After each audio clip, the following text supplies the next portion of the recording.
Hello and welcome to day 4 of our Viking Grand European River Cruise.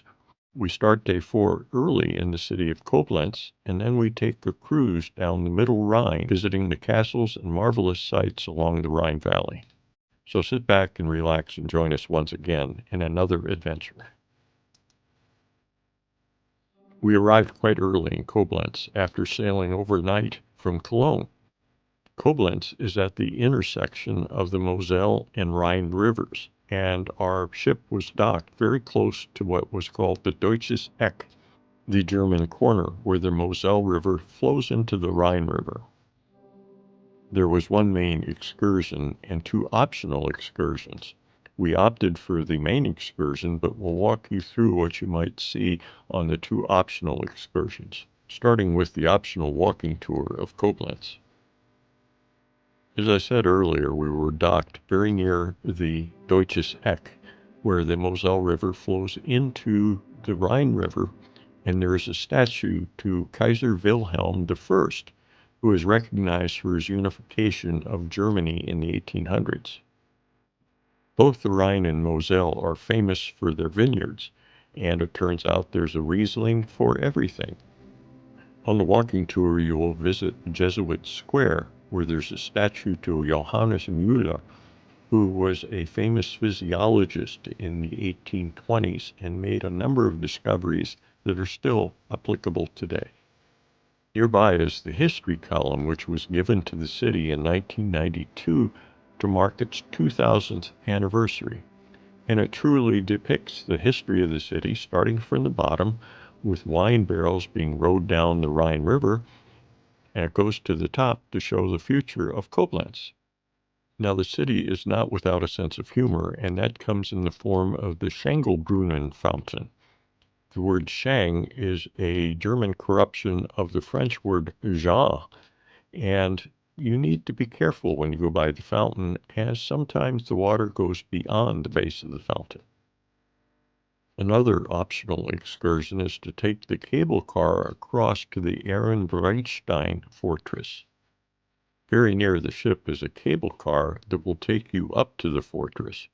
It is the second largest historical fortress in Europe, only after Gibraltar. The site itself dates back to the year 1000, but it was built in its present form in the 1820s as a Prussian fortress. Needless to say, from up here you have spectacular views of the Deutsches Eck and the city of Koblenz itself. The regular shore excursion was to Marksburg Castle. This involved taking a bus along the Rhine to the city of Braubach. I should also mention that the optional tours were also transported by bus to Braubach after their tours, and the ship sailed earlier so it would arrive in Braubach about the same time. The bus took us partway up the hill to the castle itself, but you should be warned that there's a fairly steep walk up the hill to the castle, and inside the castle there are quite a few stairs. In the old days you didn't want to walk under this, as it was the toilet. Marksburg Castle is the only hilltop castle along the Rhine which has never been destroyed.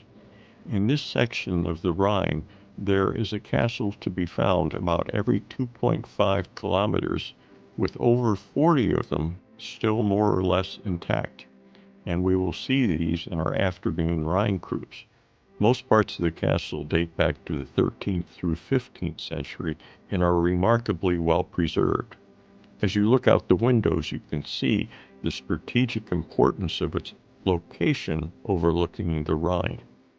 Well, they even undertook to have a little garden of herbs. As I said, the view from up here was spectacular, and I simply couldn't resist the opportunity to get the drone out and see what this looked like from above. So relax and please enjoy this little tour of Castle Marksburg from the air.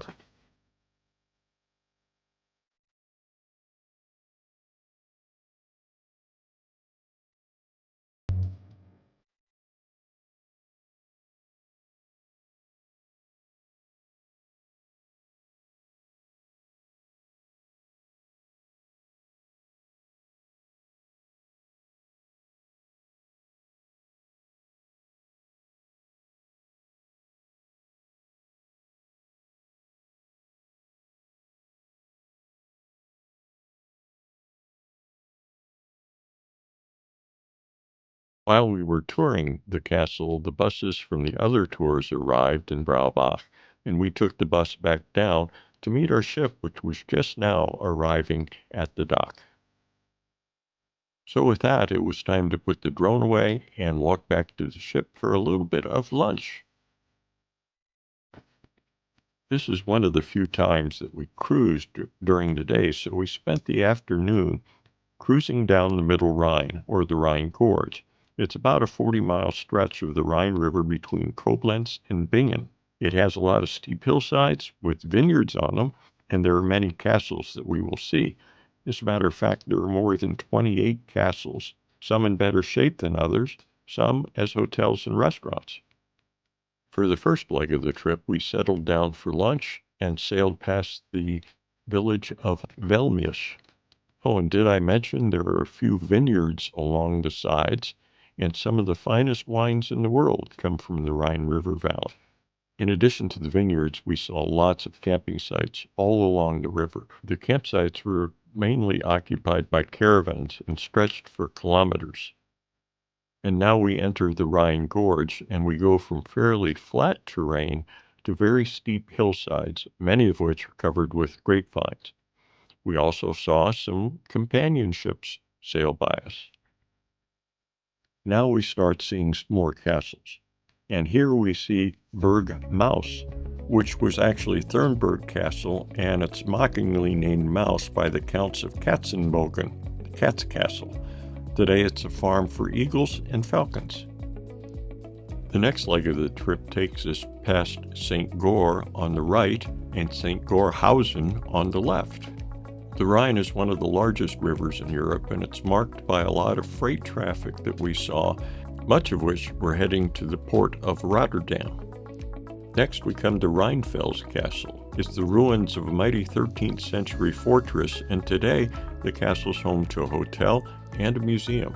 St. Goar is another one of the charming little towns along the Rhine, and this one happens to be the home of the Rhine Water Police for this stretch of the Rhine. Directly across the river is the town of St. Gorhausen, which is called the Loreley Stadt. More on that in just a minute. Next comes Burg Katz, which is the companion to Burg Maus. This castle was built in the 14th century, but was destroyed by Napoleon and then rebuilt during the Victorian era. This next segment takes us down one of the most storied and famous parts of the Rhine River Valley, and that's past the Loreley Rock.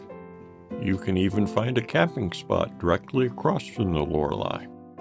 And playing in the background is Die Loreley, the famous folk song. This stretch of the Rhine is very narrow and flows very quickly, and there we see the Loreley Rock. This rock was made famous in the story of a maiden who was betrayed by her lover and committed suicide by leaping into the Rhine, and became a siren who would lure sailors to their deaths in the rapids below.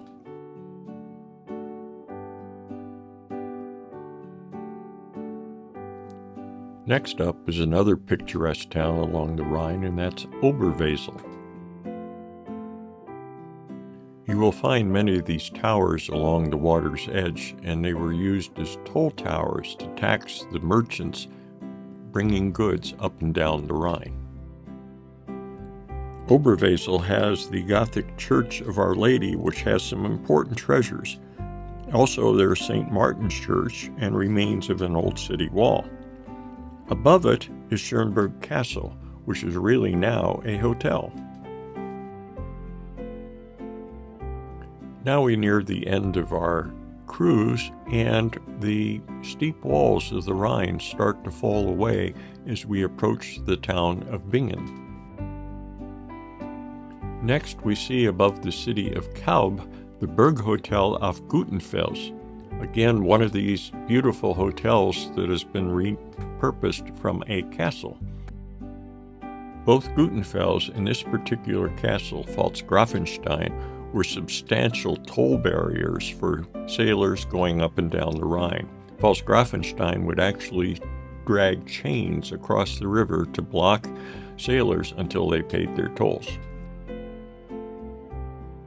We next quickly pass by the town of Bacharach before we come across yet another campground, and above that is the Berg Hotel Reichenstein, which looks like a delightful place to stay.